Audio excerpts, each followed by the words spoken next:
Hey students, grade 9 class.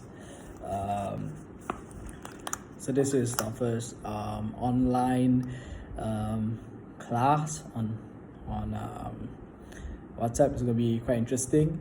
It's not going to be long, but I'm just going to share with you guys some of the results from your examinations, and then we will talk a little bit about that, and then I encourage you to do some revision on your own, and at the same time communicate with me.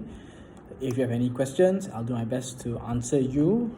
All right, the important thing is that you do not get left behind, even though we're going through a kind of difficult time in our country, but this is a good opportunity for you to still revise, because the exams are still going to happen some way or the other, right? So it's good to be prepared. So anyway, for the grade 9 examinations that you guys did recently, a lot of you actually did pretty well, which is good. I got a bunch of you who did well and got A stars. Very well done for some of you. Some of you didn't do too well. You got some D's, and some failed the exam. I'm not going to list down specifically who got what here, just for the sake of privacy for everyone. Once we have actual classes again, I'll be passing these papers back to you. But what I'm going to do is I'm going to go through the answers for each portion, and you should be able to know what you got for each. All right, so for the first page, section 2, multiple choice questions. The first one is, which of the following is not a need as identified by Maslow? The answer is hygiene. Right, according to Taylor, which of the following is more likely to motivate a worker? The answer is bonus. Number 3, which of the following is a motivator according to Herzberg? The answer is responsibility. Number 4, which of the following is not a benefit of having a well-motivated workforce? The answer is increased absenteeism.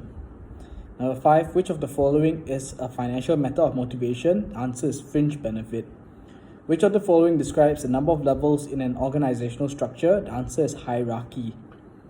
Number 7, when authority is passed down the chain of command, this is known as delegation. Number 8, which of the following is not a role of management? The answer is creativity. Number 9, which of the following is a feature of an autocratic leadership style? The answer is C, communication is one way. Number 10, negotiations between a trade union and employer are known as, the answer is, let me see here. Where's my answer? The answer is collective bargaining. All right. Number 11, an advantage of external recruitment is, the answer is there will be a wider choice of applicants. Number 12, the candidates selected for interview from all of the applicants are known as a shortlist.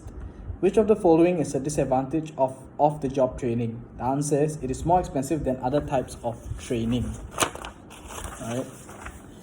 Number 14, the best description of redundancy is a worker's job is no longer required. Number 15, which of the following is not a legal control over the employment of workers? The answer is maximum legal wage. Number 16, effective communication requires feedback. Number 17, which of the following is a method of visual communication? The answer is charts. Number 18, an advantage of email is, the answer is you can send the same message to many people at the same time. Number 19, oral communication is less effective if, the answer is, the message contains complex information. Number 20, which of the following is not a barrier to effective communication? The answer is there is trust and respect between sender and receiver. Then when we go on to the next section, we're looking at the that thing where you can select multiple choice again, where you can draw the lines. Okay, these are the answers to those. Okay, for dismissal, the answers are already given, but for the next one is motivation. Right, motivation is the factors that influence the behavior of workers towards achieving set business goals. Shortlist is a list of candidates who are chosen from all of the applicants to be interviewed for the job.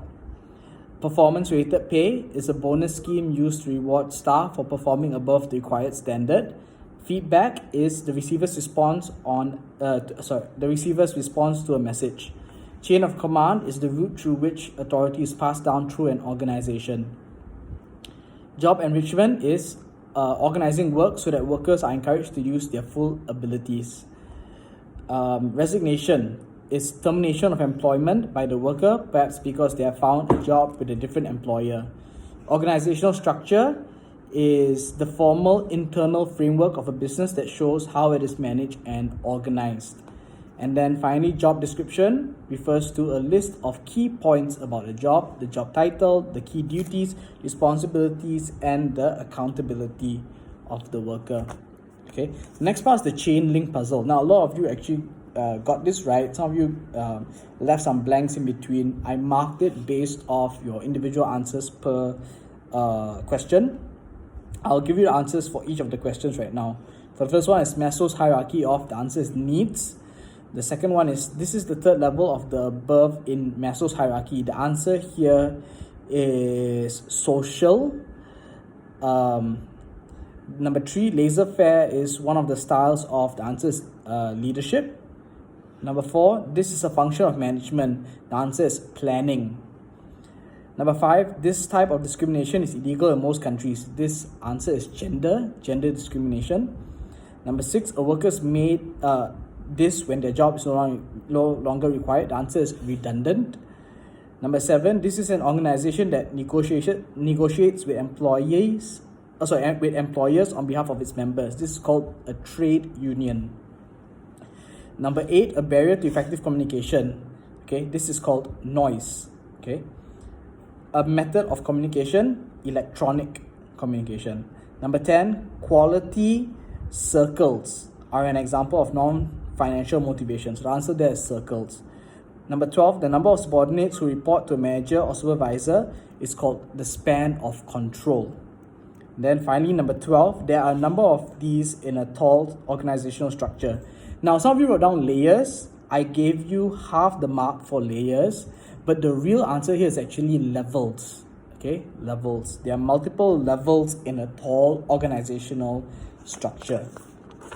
Okay, now we're going on to the last part of the test, which was the 2-mark questions. A lot of you actually got this right, which is very good. Some of you missed out some points here and there. I'll just go through them one by one. Okay, what is meant by motivation? Okay, let me get my list here.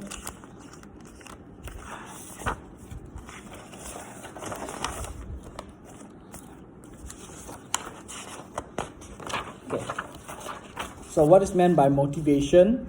It is the factors that influence the behavior of employees towards achieving set business goals. Now, I would have given you some marks if your answers would have related somewhat similar to these answers. However, if certain key points are missing, then I would not be able to award you the marks. Okay. Number 2, identify 2 needs in Maslow's hierarchy of needs. There are many that you can write down. Of course, you should know the list of needs, which will be physical, safety, social, esteem, and then self-actualization, right? Identify 2 hygiene factors in Herzberg's 2-factor theory. There are multiple hygiene factors you can list down. We have working conditions, relationships with others, salary or wages, supervision, company policy, and administration. What is meant by economic man? Okay, this is the theory that motivation by money, right, works, right? Or the theory that employees are only motivated by money. The theory of economic man. Okay. Number 5, identify 2 financial rewards that might be used to motivate workers. Okay, so there are various financial rewards here. You must be very careful that they are financial rewards. You have time rate, salary, piece rate, commission, bonuses, fringe benefits, profit sharing, performance related pay. All of these have some monetary factor to it. Number 6, what is meant by chain of command? The route through which authority is passed through. Okay, what's meant by span of control? It's the number of subordinates that a manager or supervisor is in charge of, or the number of subordinates who are reporting to a manager or supervisor. Number 8, what is meant by delayering? Is the reducing of the size of the hierarchy by removing one or more levels. Usually it is the middle level that's removed. Okay. What is meant by job rotation? It is increasing job variety, where workers are able to do multiple tasks, to switch to other tasks. What is meant by trade union is an organization of workers aimed at improving pay and working conditions. Those two things very important: pay and working conditions.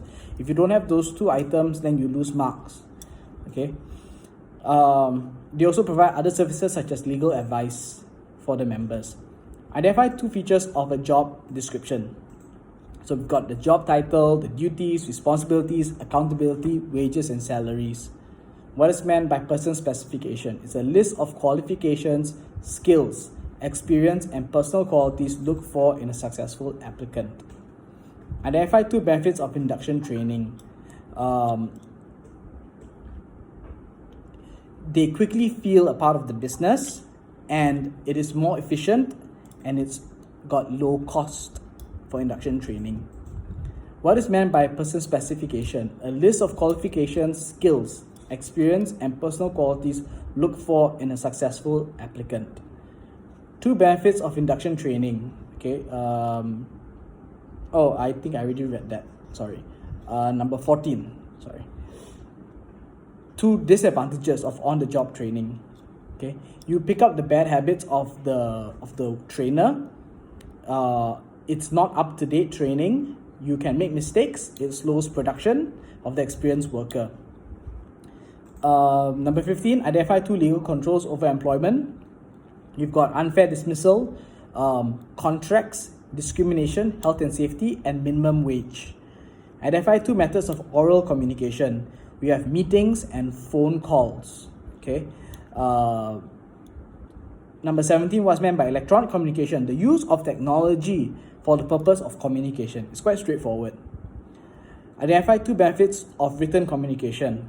Okay, so the benefit of written communication is you have a permanent record, you can refer to it, you can check it, it can be sent to multiple receivers, the message cannot be changed. Okay, what is meant by effective communication? Okay, so this is important. There are two parts to this. Information passed between two or more groups of people with feedback. So you must have that part there, with feedback, to confirm that the message has been received and understood. In order to get the full marks, you need that part in as well. Identify two benefits of effective communication. So there are various benefits here: reducing mistakes, faster decision making, quicker response to market changes, improving coordination between departments, improved morale, motivation, and improved customer relationships. So that is the end of that exam paper. Now, it's important that if you made mistakes on this particular paper, that you take time to revise section 2, because everything that we've talked about in this paper is found in section 2. You're going to need to look through it, especially during this period of time that you have a lot of free time. Go through section 2, make sure you study each unit in section 2 to understand the functions of these different topics, right? And understanding the different factors as well. Very, very important stuff. If you don't master that, it's going to be very difficult to progress further, because this is all foundational stuff for business. Okay, so just for today, what I need you to do is I need you to go through section 2. All right, make sure you revise everything. If you're not sure about something, send me a message letting me know about something you're having difficulty with, and I will do my very best to help you. Okay, and we will start on unit number 12 in the next video. All right, bye bye.